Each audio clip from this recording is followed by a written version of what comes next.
Hey everyone, this is Russ Altman, your host of the Future of Everything podcast, here to wish you a very happy new year. I hope you're ringing in the new year in good health and looking forward to what's ahead in 2026. As people are setting goals and making resolutions, we're rerunning an episode on the future of motivation. Last year, I sat down with Szu-Chi Huang, an expert in motivation, and she explained how science is changing our understanding of goal setting and achievement. She offered a few tricks you can try when you feel stuck in achieving your goals. I hope you'll tune in again and pick up a few insights on how to sustain enthusiasm and focus on your goals over time. Before we get started, another reminder, please rate and review. Give us the score we deserve. That helps spread the word. Thanks very much.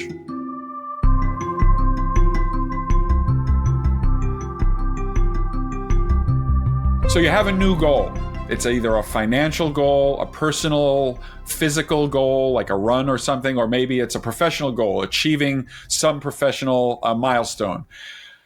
You're thinking about it. How do you do it? Is it random? We know that you need to be motivated. Well, it turns out that motivation is not just kind of a random thing. It's something that can be studied by motivational science and can be broken down. So when you're pursuing a goal, there are different strategies for making sure that you maintain focus and motivation on your goals. There's the start period where you have to get going. There's the middle period where you're making progress. And then there's the final period when you're trying to reach that goal. And then it's a journey. Well, Szu-Chi Huang is a professor of marketing at Stanford Graduate School of Business and an expert at motivation and motivational science.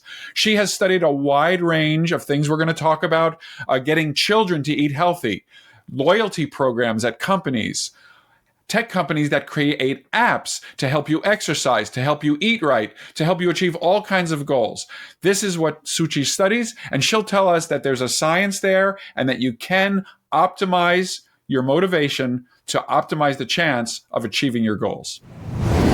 Szu-Chi, what motivated you to study motivation as a key part of your career? Ross, what a great question to kick us off. I think you will find that a lot of faculty at Stanford, we study what we are the worst at. And so I definitely found myself struggle with motivation when I was in grad school.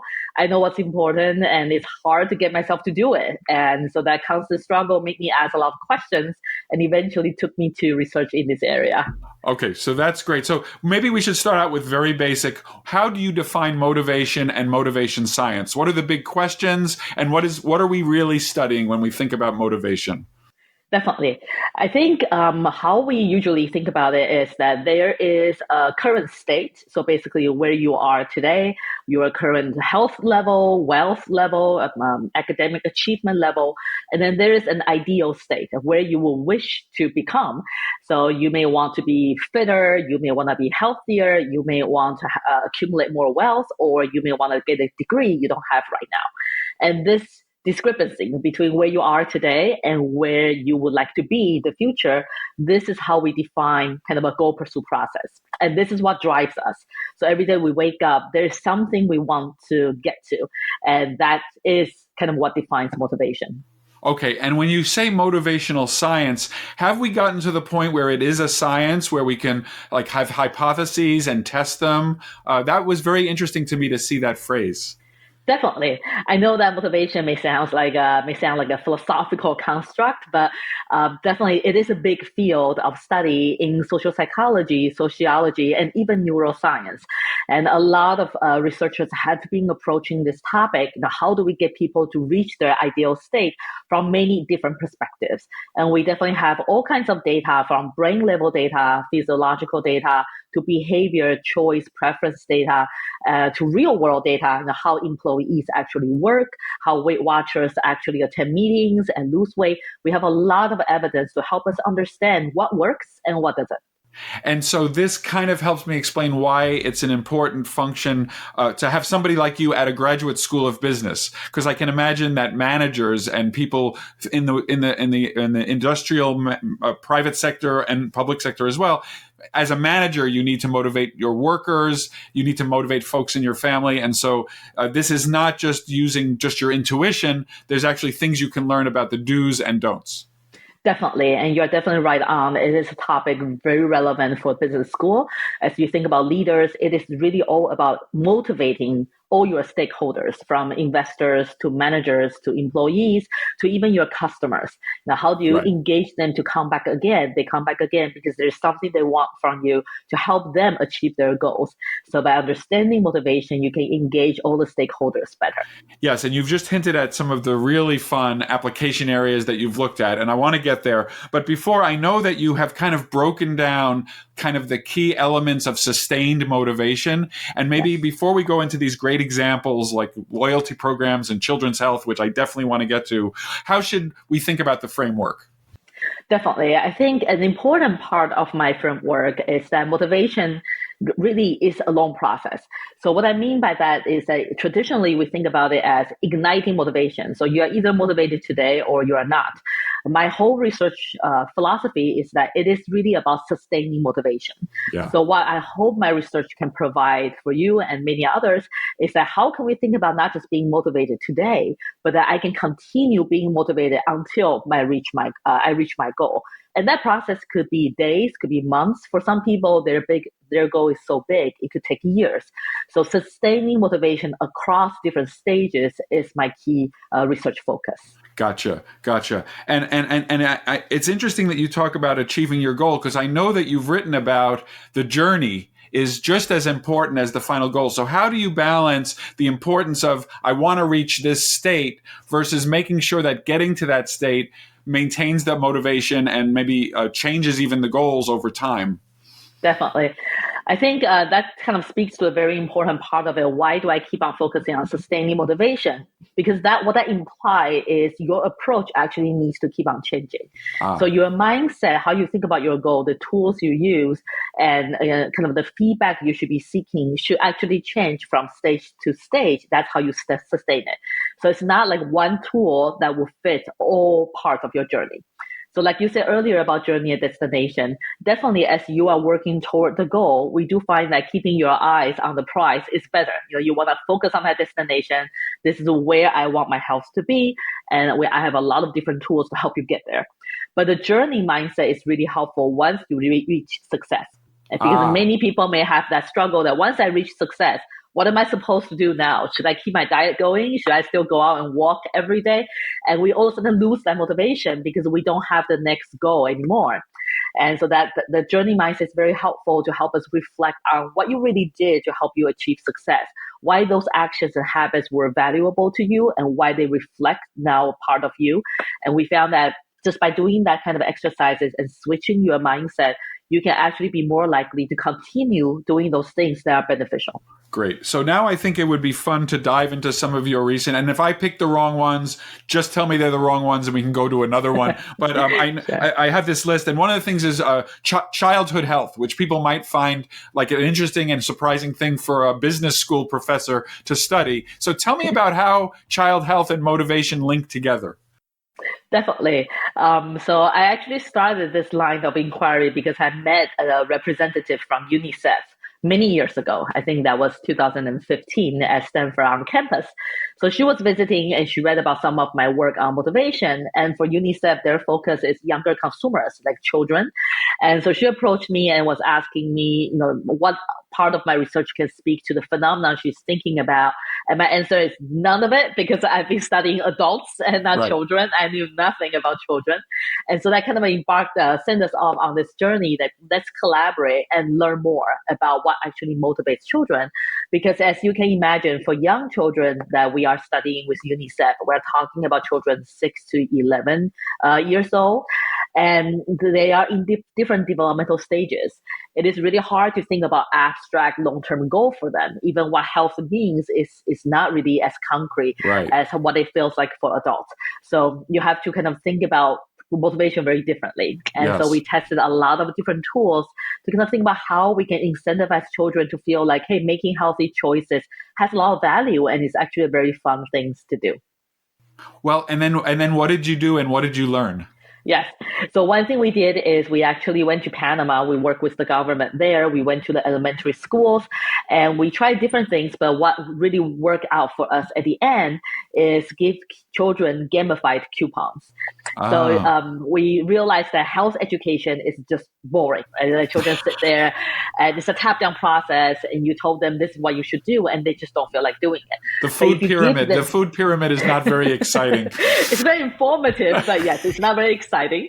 And they want to feel like they are making choices. And the children in Panama, they actually bring money to school and they actually buy their own lunch and snacks during the day. So it's very different from the system in the US, where a lot of times we have packed lunch or we have school fixed programs. And Yes. so they are making independent choices already, and they are really just choosing based on whatever packaging is attractive to them, Right. or maybe Right. what they ate yesterday. So we give them another reason to pick healthy options. We give them very very cute coupons highlighting healthy options, and we tell them that hey, during this period, it's a different price. To our surprise, children actually understood that and they like to play that game. So basically, now they are getting a good deal by buying maybe cereal shake this week. And we kind of play with some concepts on the coupon. So we may not just tell them the final price right away. We will say, well, during this week, if you buy the large cereal shake, you pay for the price of the small one. And so it's Ah. almost like a mental mapping, a puzzle for them to solve. Like, okay, how much money do I really need to take for And it's to fascinating. spend It on this? sounds like in that age group, six, I think you said 6 to 11, that's Yes, advanced enough in terms of their cognitive capabilities that they understand this game. Like they understand the yes, they value of understand this again a good price exactly. for a milkshake or whatever. They understand this. Exactly. So they understand, but it is to some extent still a game because there's some challenge. So it's a Yes. challenge that fits their ability. And so we saw that that really helped to boost children's interest in these healthy products. And what's even more exciting is that we observed that at some schools, once we remove the coupon, the sales drop back. And that is to be expected, right? There's no Ah. discount anymore. There's no game anymore.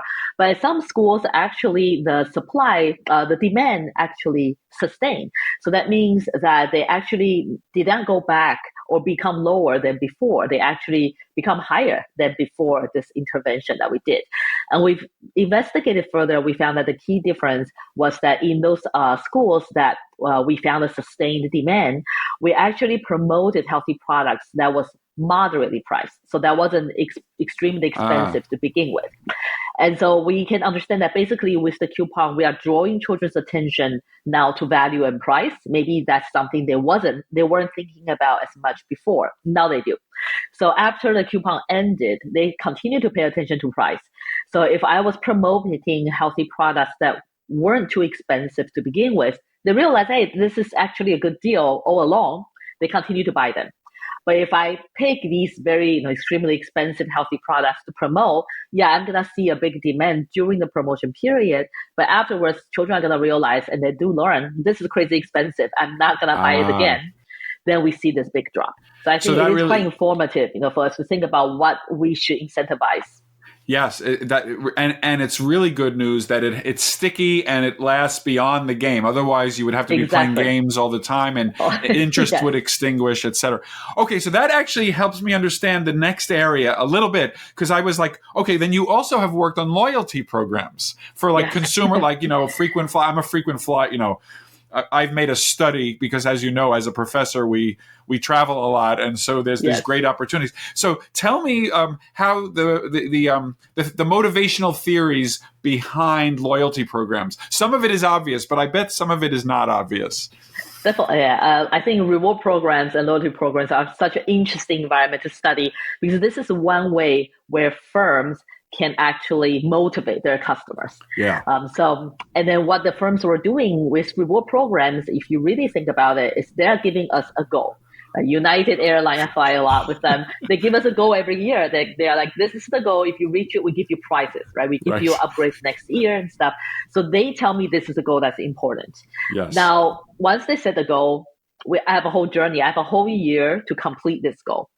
Then the way I conceptualize it is you have early stage where it could be the beginning of the year, you have zero progress, you are very far away from this goal. Then you move closer and closer to it, hopefully by the end of the year. So you have later stage. If we just conceptualize that, you have early stage and later stage. our research showed that the psychology is actually very different for customers and for Huh. everybody. But a lot of companies don't realize that, right? They give us a fixed structure, and that structure doesn't change throughout the year. But what is going on in customers' minds actually change a lot. Now, we can put ourselves in the shoes of a customer, since many of us are in reward programs. In the early stages, really the question is this possible or not? Like, can I even do this program? Right. If this right. program seems very impossible, I'm going to fly with other airlines that make it seem more possible. Yes. So in the early stage, the most important thing that companies can do is to help your customers feel like they are making progress. Like, you're doing great. This is the program for you, and you are going to get there. So I need that boost of confidence. And that's why I always say, start with progress. When you are starting on the goal, start with progress. Yes, you've written about this a lot, and I wanted to ask you. So I'm just going to stop for a moment, because you said that I didn't understand what you meant.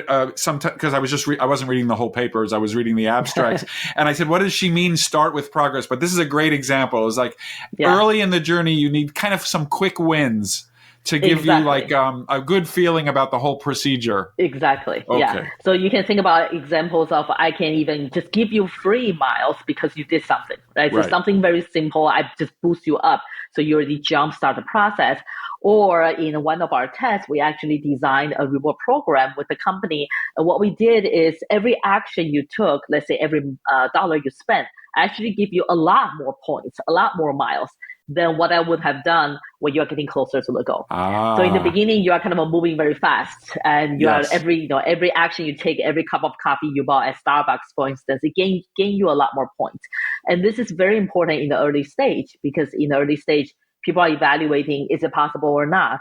And if this goal is not possible, I'm just gonna disengage right now, right? Why spend more time and money into it? But the important thing is, this doesn't last forever. You can imagine the customer who get closer to the end, you're about to get to the mileage goal, that you're not worried about feasibility anymore.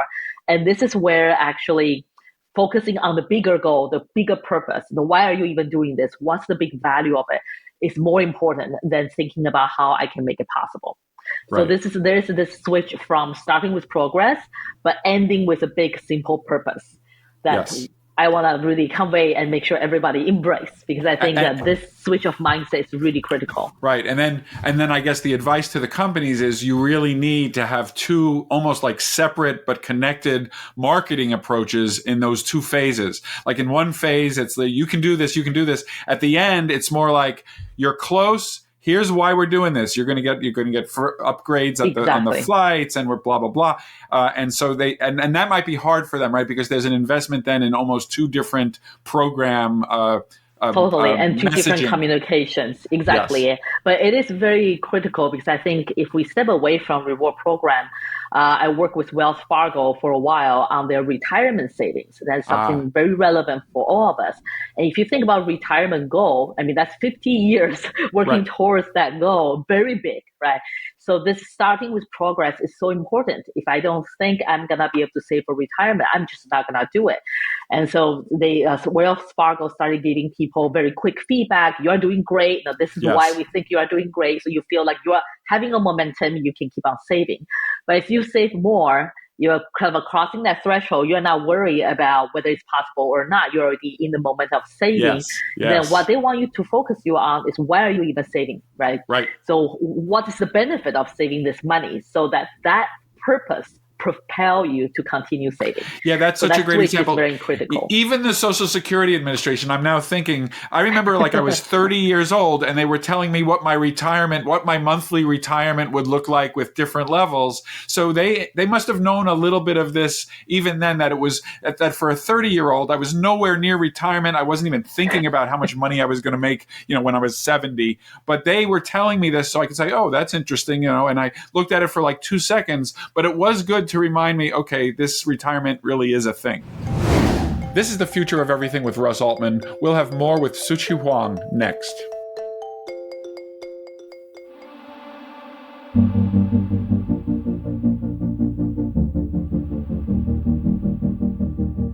Welcome back to The Future of Everything. I'm Russ Altman, and I'm speaking with Szu-Chi Huang from Stanford University. In the last segment, we learned about the basics of motivation: the start period, the middle period, the end period, They all have different characteristics and different challenges. In this section, we're going to focus on the social aspects of motivation. You might think you and your goals are very private. Szu-Chi's work and others has shown that the network around you can create competitors and can create allies, and that this is important for maintaining motivation and achieving the goals. I wanted to ask about an area that I know you've worked on, which is connecting motivation to social connections and social issues. People might not think of that. They say, well, that's my goal. I'm working on it. What does it have to do with like other people? So what is the role of social connections in pursuing goals and maintaining motivation? What a great question, Russ. And definitely, I think a lot of the motivation science studies have focused on situations where you are working on your goals alone. And it is true, it is your goal. But we live in a social world, and you may realize a lot of people share the same goal as us. So we are noticing a trend where consumers and individuals are participating in kind of shared goal programs. They want to be with other people who are working toward the same goals. So for instance, you think about training for a marathon. You may sign up for those support groups and do it together. Weight Watchers and many companies, they build their whole business around the idea that people want information from other people who share the same goals. And these days, you also have a lot of apps that allow you to see how other people are doing when they are cycling. The Peloton is another example, leaderboards. So there are a lot of social information we now have is built on. There are a lot of people working on the same goal as you. Where are you right now compared to them? Yes. And that's kind of why we want to explore the question of are those kind of social feedback helpful? How should people leverage it to actually sustain their motivation? I must say that before you tell me what your findings are, from the start, I'm not sure if this is like a good thing or a bad thing, because I was a pre-med, and I remember that at certain times I had to just get away from the other students because they were getting so worked up that it was like unhealthy. So I can imagine that it's a two-edged sword. So we'll get to it, but before you tell me the answer, I'm just thinking that I've definitely been in groups where we're pursuing similar goals and we support each other, but I've also been in goals where there's like an insidious, like competitive nature. So we'll get to it, but a very interesting topic. Okay, please.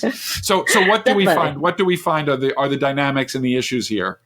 And it's exactly like you said, there are two psychologists here, right? You can imagine, like, why do people sign up for Weight Watchers? Because they want that support, and we can all see that. That's why we join study groups. We want other people.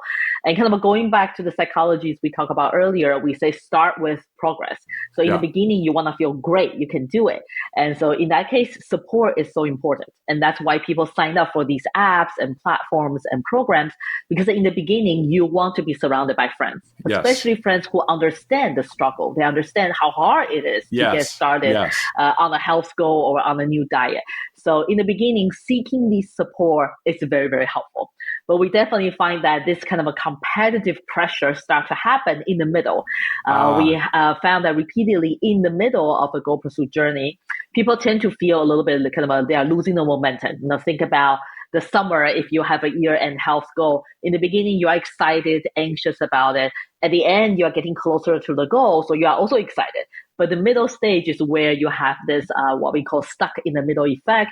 You are kind of stuck. Your momentum is a little bit lower. Your focus is a little bit less focused on the goal. Yes.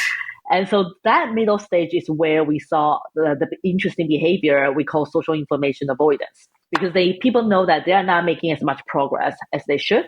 And they started avoiding people around them because they don't want to feel pressured. And so you can kind of imagine that if I'm managing a platform or an app and I'm looking at how much users actually check up on the leaderboard or social information, I'm going to see this U-shaped pattern. In the beginning of the year, a lot of people are checking to make sure they are well calibrated. At the end of the year, a lot of people are checking to make sure they can finish the goal before other people. The middle of the year is where I saw a lack of activity and engagement on these social information. Is that the time when we might get competitive with one another during that the bottom of the U? I think that's the time where we feel threatened to some extent. Like we want to compete, but then we are not sure we are doing well enough to actually compete. So we shy away from social information. But the important thing is we do find that staying connected is especially important in that middle stage. Because you're already losing momentum. You don't really have a benchmark that can propel you to continue going. So I will always say that when you feel the discomfort from social information, you're like, I really want to mute this. I don't want to look at it. when you feel that that is actually a moment, you should be looking at it. Because by looking at it, yes, you may feel a little bit stressed, but that actually give you a boost of motivation that, hey, maybe today's the day you should hit the gym. Oh, that's And great. that help you kind of pick up your motivation. So staying connected through the middle is actually quite important, even though it may feel sometimes unnatural. So when you talk to these platforms, because I'm sure they're coming and they have questions about this, is it like the loyalty programs where they might want to change the user interface in any way? Or would you recommend that? Like they have to make a decision based on the cost. And so let's put that aside. Would you recommend that the UI, the user interface for one of these leaderboard or these like social support, should they change the way they present things in the middle? Or do you think actually just keep it the way it is and people need to have the discipline to say this might not be the most pleasant thing, but I still should do it? I think for the platform that really want to guide their users to success, they should definitely try to change the interface. They Okay. should change where those information is, how easy it is to see it, and also even how they rank it, right? Because people are shying away from too much threat. So maybe we don't show the whole leaderboard and show them a lot of people who are just becoming impossible standards, but we show them people who are around their level. So there are a lot of people around your level. They are all kind of going through the same mental struggle like you are, but they are also still moving forward.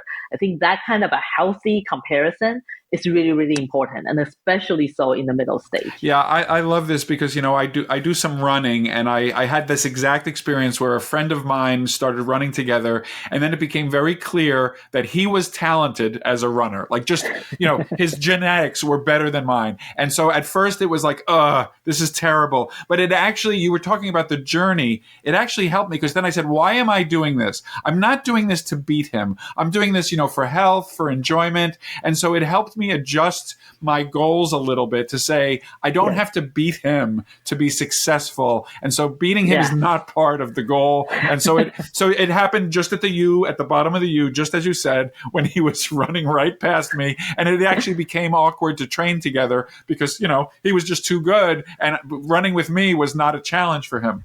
Okay. So you mentioned the apps. I'm sure AI works into this. So are you bullish about AI as part of this, or is it just not ready yet? I'm very excited about what AI can do, and I'm definitely working with different companies and startups to develop different kinds of products that can help customers and employees stay motivated, Okay. sustain their motivation, literally using the science we talk about today. Because in the beginning, in the middle, at the end, even after you achieve success, right? The feedback, the structure, the momentum, the platform should all look different. And I think AI can do this much more efficiently and Yes. dynamically than human can. So you can imagine that if we have a great AI coach that we can design that can coach you on your goal, and they can actually detect whether you actually need that positive feedback to jumpstart right now, or do you need a reminder of your purpose right now, Yes. or do you need some social pressure right now? Yes. They can detect that and give you the right feedback, the right structure. Then we can make it much easier for people to sustain their motivation. Yes. Is there data yet about whether the AI coaches are as effective or more effective? I mean, I'm smiling because I think about those Peloton guys who are like yelling at you to go faster. And like, Yes. do we know if AI is going to be as good or better than the kind of human coaches from the past?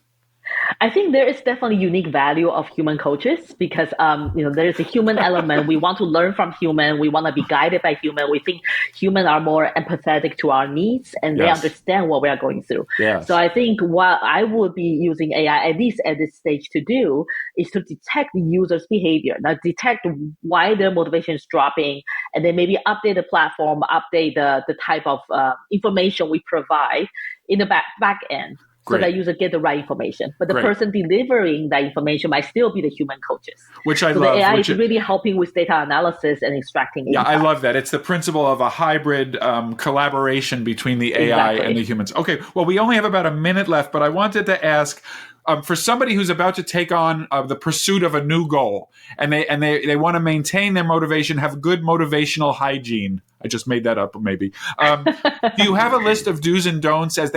We've been discussing it for 25 minutes, but maybe encapsulating some of the key messages you would tell to somebody who's just embarking on a new goal. Definitely. I would say do these three things if you Boom. are starting a new goal. First, find one way to help you jumpstart your progress. So if you have a goal, is there a way to make you feel like you are already doing great? It could be buying a new pair of shoes so you're ready for that run tomorrow morning, or whatever that make you feel like you are jump starting. So find one way to jumpstart your progress. Find one pal that can help you stay connected. So a running buddy, somebody who care about this academic success just like you do. Find a pal that can help you stay connected. And the third thing, write your purpose on a piece of paper. You don't have to look at it all the time, but whenever you feel you are lacking motivation, you are getting distracted, that purpose that you wrote down on your phone or a piece of paper can be a great reminder. So do these three things. Don't stay static. So don't use just one tool throughout the whole journey, because the whole point of our discussion today is that you need to stay dynamic. If something is not working, go to the other side. If one pal is not working, Ross, find another running buddy. So you have that pal with you. If positive feedback no longer works, maybe you need to be yelled at by some tougher coaches. So go to tougher classes and get yelled at. So stay dynamic and don't stay static. That's how you can sustain motivation throughout the whole journey. Thanks to Szu-Chi Huang, that was the future of motivation. Thank you for listening to the episode. You know, The Future of Everything has almost 300 back episodes, and you can listen to a range of conversations on an incredible variety of topics. We're very proud of that. And you can have instant access by the click of a button. Please remember to hit follow in the app that you're using right now so that you're notified about new episodes and you never miss the future of anything. You can connect with me on many social media platforms at Russ B. Altman or at RB Altman. That's on LinkedIn, Threads, Blue Sky, and Mastodon. You can also follow Stanford Engineering at Stanford School of Engineering or at Stanford ENG.